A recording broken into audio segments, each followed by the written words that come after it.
ഇഷ്ടപ്പെട്ടോ? ചേട്ടാ എങ്ങനെയായിരുന്നു? നല്ല സിനിമയാണ്. വളരെ ക്യൂട്ടായിട്ടുള്ള നല്ലൊരു ഫാമിലി എൻ്റർടൈനറാണ്. സാധാരണ സിനിമ ജാതകമൊന്നും ഇല്ലാതെ വളരെ ലളിതമായിട്ടും വളരെ സുന്ദരമായിട്ടുള്ള നല്ല ഫിലിമാണ്.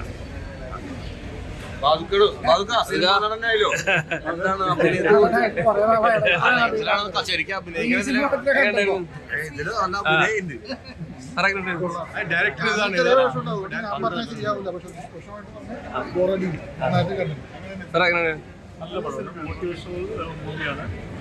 സന്തോഷ് ജോർജ് കുളങ്ങരയൊക്കെ പറഞ്ഞത് പോലെ ചില ഐഡിയസ് എന്നുള്ളത് വേറെ ലാംഗ്വേജിൽ എടുത്താലും നല്ലതാണ്. കേരളത്തിൽ നിന്ന് ഇതിൽ നിന്ന് പഠിക്കാൻ ഒരുപാട് കാര്യങ്ങളുണ്ട്.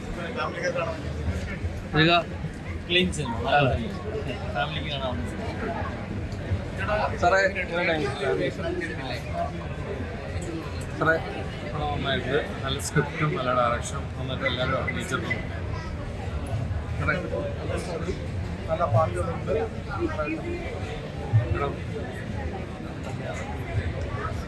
ഇഷ്ടപ്പെട്ടോ?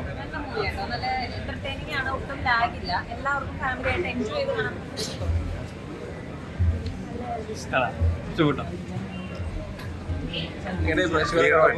എന്താണ് ആദ്യത്തെ സിനിമ പുറത്തിറങ്ങിയത്, എന്താണ് അതിനെ കുറിച്ച് പറയാനുള്ളത്?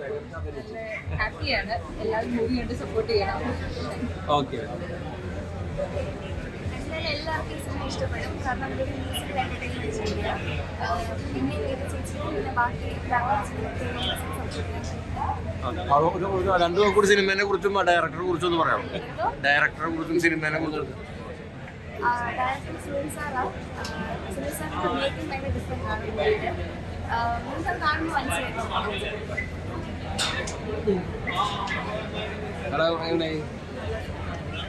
എല്ലാവരും കാണണം. നല്ല അടിപൊളിയായിരുന്നു. പാപ്പാലടി വന്നില്ലായിരുന്നു അവരുടെ അടിപൊളി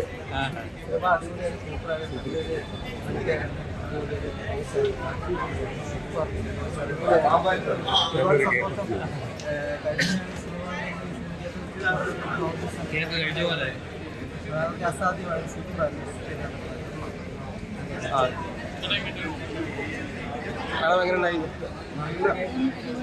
പീഡനകഥകളും ലഹരിയുടെ കഥകളൊക്കെ നിന്ന് വെറൈറ്റി ആയിട്ടുള്ള സ്റ്റോറി, ഒരുപാട് വെറൈറ്റി ആയിട്ടുള്ള കേക്കൊക്കെ പരിചയപ്പെടാൻ പറ്റി. വേദിക്കും സുനിൽ സാറിനും സത്യത്തിൽ ഞാൻ പോലെ ആർട്ടിസ്റ്റ് ബിനിയുടെ ക്ഷണം സ്വീകരിച്ചിട്ടാണ് ഞാനിവിടെ എത്തിപ്പെട്ടത് തന്നെ. നിങ്ങൾക്ക് എല്ലാവർക്കും അറിയാം, സോഷ്യൽ മീഡിയയുടെ ദത്തുപുത്രൻ കുമ്പളങ്ങിക്കാരൻ എന്നുള്ള പേരിലാണ് ഞങ്ങൾ അറിയപ്പെടുന്നത്. അപ്പോൾ ഇത് വളരെ ഒരു വ്യത്യസ്തമായിട്ടുള്ള ഒരു സ്റ്റോറിയായിട്ട് എനിക്ക് തോന്നുന്നു. എന്തെന്ന് വെച്ച് കഴിഞ്ഞാൽ ഇതിൽ പുതുമുഖങ്ങൾക്ക് പ്രാധാന്യം കൽപ്പിച്ചിട്ടുണ്ട്. അതുകൂടാതെ തന്നെ എല്ലാ വ്യക്തികളുടെയും മുഖങ്ങൾ പരിചയപ്പെടുത്തുന്നുണ്ട്. ആരെയും മിസ്സാക്കിയിട്ടില്ല.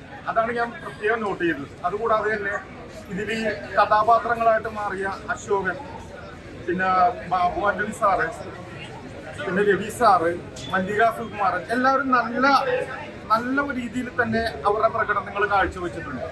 എന്തുകൊണ്ടും ഞാൻ പറഞ്ഞില്ലേ, പുതുമുഖങ്ങൾ കടന്നു വരട്ടെ, ഒരു കൂട്ടായ്മയുടെ ഒരു വിജയമാണ് സിനിമ. അപ്പോൾ പുതുമുഖങ്ങൾക്ക് അവസരങ്ങൾ വരട്ടെ, നല്ല കഥാപാത്രങ്ങൾ, നല്ല വ്യത്യസ്തമായ കഥകൾ, ഒരു കേക്ക്, ഇപ്പൊ ഞാൻ പറഞ്ഞില്ലേ കേക്ക് സ്റ്റോറി, നല്ല മനോഹരമാണ്. ഞാൻ ശരിക്കും ആസ്വദിച്ചു ഈ സിനിമ, നന്നായിട്ട് ആസ്വദിച്ചു. അപ്പൊ ഞാൻ എല്ലാവരും വന്ന് കാണുക, ഇത് തിയേറ്ററിൽ വന്ന് കാണുക. ഒരു നല്ലൊരു വിജയമായി മാറട്ടെ ഈ കേക്ക് സ്റ്റോറി എന്ന ഈ മൂവി. Thank you.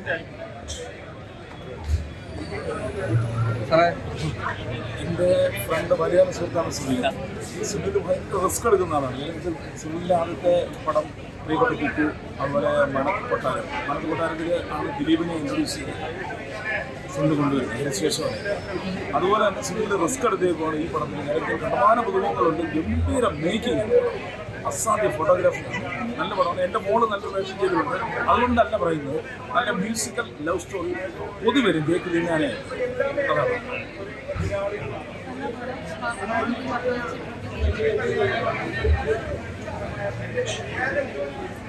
അതാണ് ഒരുപാട് കുടുംബങ്ങൾക്ക് അവസരം കൂടെ തരുന്നു. കൊട്ടാരം കുറേ നാളുകൾക്ക് ശേഷം പുതുമുഖമായിട്ട് ഒരുപാട് കുടുംബങ്ങൾക്ക് അവസരം വ്യത്യസ്തമായിട്ട് നല്ലൊരു കേക്ക് കഴിച്ചു. എല്ലാവർക്കും വളരെ നല്ല ഇപ്പോഴാണ് മ്യൂസിക്കൽ എൻ്റർടൈൻമെൻറ്റാണ് പടം. നന്നായിട്ട് നല്ല ജോക്കുണ്ട്. പടം വരെ പടത്തിൻ്റെ സീൻസും വരെ ഗംഭീരമായിട്ടുണ്ട്. സുനിലിൻ്റെ മേക്കിംഗ് ഗംഭീരമായിട്ടുണ്ട്. സുനിൽ ഇൻട്രൊഡ്യൂസ് ചെയ്ത സുനിലിൻ്റെ മകള്, എൻ്റെ മകള്, അതുപോലെ ഒത്തിരി പുതിയ ആൾക്കാരെ സുനിൽ ഇൻട്രൊഡ്യൂസ് ചെയ്തിട്ടുണ്ട്. സുനിലിൻ്റെ മാനത്ത കൊട്ടാരം എന്ന സിനിമയിലൂടെ ദിലീപിനെ, ഹരിശ്രീ അശോകനെയും പുതുമുകളെ കൊണ്ടുവരാൻ കാണിച്ച ധൈര്യം ഈ പടത്തിനും സുനിൽ ചെയ്തിട്ടുണ്ട്. All the best.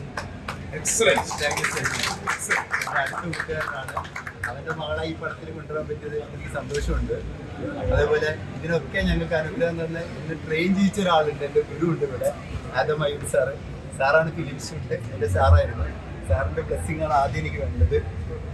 അതേപോലെ നിങ്ങളുടെ എല്ലാവരും സപ്പോർട്ട് വേണം.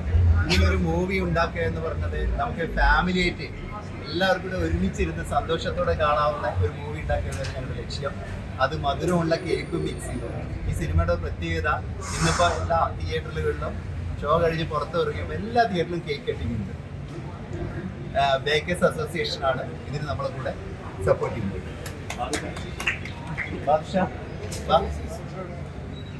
രണ്ട് വാക്ക്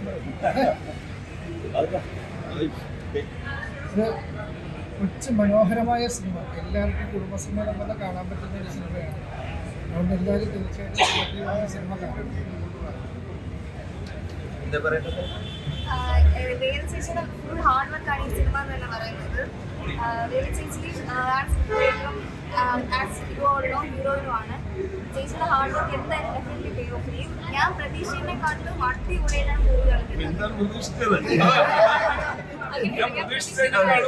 നന്നായിട്ട് മൂവി തന്നിട്ടുള്ളത്. എല്ലാം ഭയങ്കര ഗംഭീരമായിട്ടുണ്ട്. സോ ചേച്ചി വേറൊരു പ്രത്യേകത കാര്യമാണ്, നമ്മുടെ മേജർ രവി എന്ന് പറയുന്ന സംവിധായകൻ ഇതിലൂടെ ഏറ്റവും എക്സലന്റ് ആർട്ടിസ്റ്റ് ആയിട്ട് മാറിയിരിക്കുകയാണ്. Excellent artist. ഈ മൈന്യൂട്ട് റിയാക്ഷൻസ് ഉൾപ്പെടെ മേജർ രവിയിൽ നിന്ന് വന്നത് ഞാൻ ഇന്റർവെല്ലായപ്പോൾ പുള്ളിക്ക് പോയി കഴിയുള്ളൂ. സത്യം. Thank you. എനിക്ക് രവിയേട്ടനെ ഒരു ഡിഫറെൻ്റ് ആയിട്ട് അവതരിപ്പിക്കണമെന്നുണ്ടായിരുന്നു. ഞാൻ രവിയേട്ടനോട് പറയുന്നത് ഈ ലൊക്കേഷൻ ഇനി അടുത്തൊരു പടം രവിയേട്ടൻ ഹീറോ ആക്കി എടുത്ത് പ്ലാൻ ചെയ്തത്. റാണി എൻ്റെ അടുത്ത സുഹൃത്താണ്. റാണിയുടെ ഫാദർ എല്ലാം ഞങ്ങളുടെ അടുത്ത ഫാമിലി ഫ്രണ്ട്സാണ്. മഞ്ചേരി ചന്ദ്രൻ പഴയ പ്രശസ്തനായ സിനിമാ നടന്റെ മകളാണ് റാണി. ഞാനിപ്പോൾ നേരത്തെ വീഡിയോട് പറഞ്ഞു, ശരിക്കും വളരെ സ്വീറ്റ് ആയിട്ടുള്ളൊരു കേക്ക് കഴിക്കുന്ന പോലെയാണ് സിനിമ കണ്ടപ്പോൾ തോന്നിയത്. സുനിലേട്ടൻ ശരിക്കും ഞെട്ടിച്ച് ഞാൻ സുനിലേട്ടനോട് തന്നെ പറഞ്ഞു, സുനിലേട്ടനിൽ നിന്ന് ഇന്നത്തെ ജനറേഷന് വേണ്ട രീതിയിലുള്ളൊരു മൂവി ഞാൻ പ്രതീക്ഷിച്ചിട്ടേ ഇല്ല എന്ന് ഞാൻ പറഞ്ഞു. വളരെ എൻഗേജിങ് ആയിട്ട് ആ ഇമോഷൻസ് ആണെങ്കിലും ബോണ്ടിങ്സ് ആണെങ്കിലും അടിപൊളിയായിട്ട് ഡീൽ ചെയ്തിട്ടുണ്ട്. ഞാൻ ഈ പറഞ്ഞ പോലെ ആദ്യം പോയി കൈ കൊടുത്തത് രവിയേട്ടനാണ്. കാരണം രവിയേട്ടൻ ഇങ്ങനെ ഒരു ആക്ടർ രവിയേട്ടനുണ്ട് എന്ന് കാണിച്ചു തന്നതിന് ചെറുതായിട്ട് സ്പെഷ്യൽ താങ്ക്സ്. ഞാൻ നേരത്തെ പറഞ്ഞ പോലെ എനിക്കിതൊരു പേഴ്സണൽ ഒരു എന്താ പറയുക വല്ലാത്തൊരു ഇമോഷണൽ മൊമെന്റ് ആണ്. കാരണം എന്നെ സുനിലേട്ടൻ ഡയറക്റ്റ് ചെയ്യുന്ന സിനിമയിൽ ഞങ്ങളുടെ വേദക്കുട്ടി നായികയായിട്ടാണ് ഇത്. സത്യം പറഞ്ഞാൽ ടീമിന്റെ മൊത്തം എഫേർട്ട് നമുക്ക് കൃത്യമായിട്ട് അതിലെ ക്ലിയറായിട്ട് മനസ്സിലാവുന്നത്. ഒരാളെ കുറിച്ചുകൂടി പറയണം, അരുണിനെയും ഇതുപോലെ ഒരു സിനിമയിൽ ആരും യൂസ് ചെയ്ത് ഞാൻ കണ്ടിട്ടില്ല. ഹീറോ ആയിട്ടുള്ള അരുണിനെ ഇതുവരെ ഒരു തുള്ളി മദ്യം പോലും കഴിക്കാറില്ല. അപ്പൊ ഇന്നത്തെ ഈ യുവതലമുറ സിനിമക്കാരൊന്നുമല്ല, ഇത് പുറത്ത് എത്ര പേരും യുവത നശിച്ചു പോകുന്നുണ്ടെന്നുള്ളതാണ്.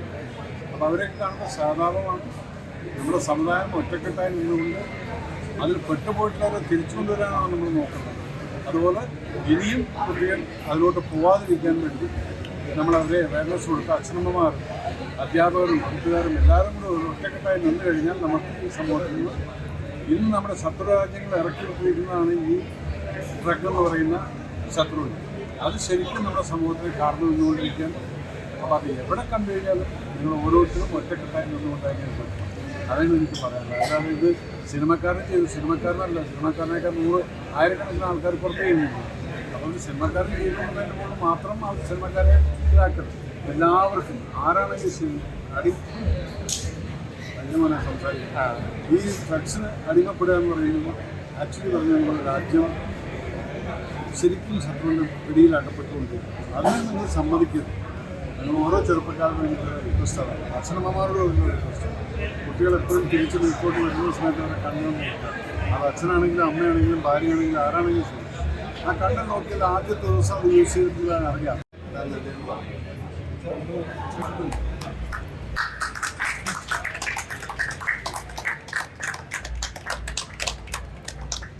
ഇച്ചിരി വെക്കലും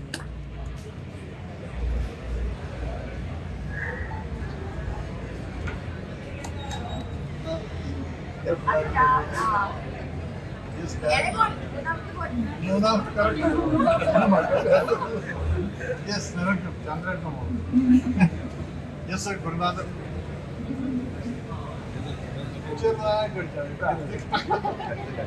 യെസ് ഓ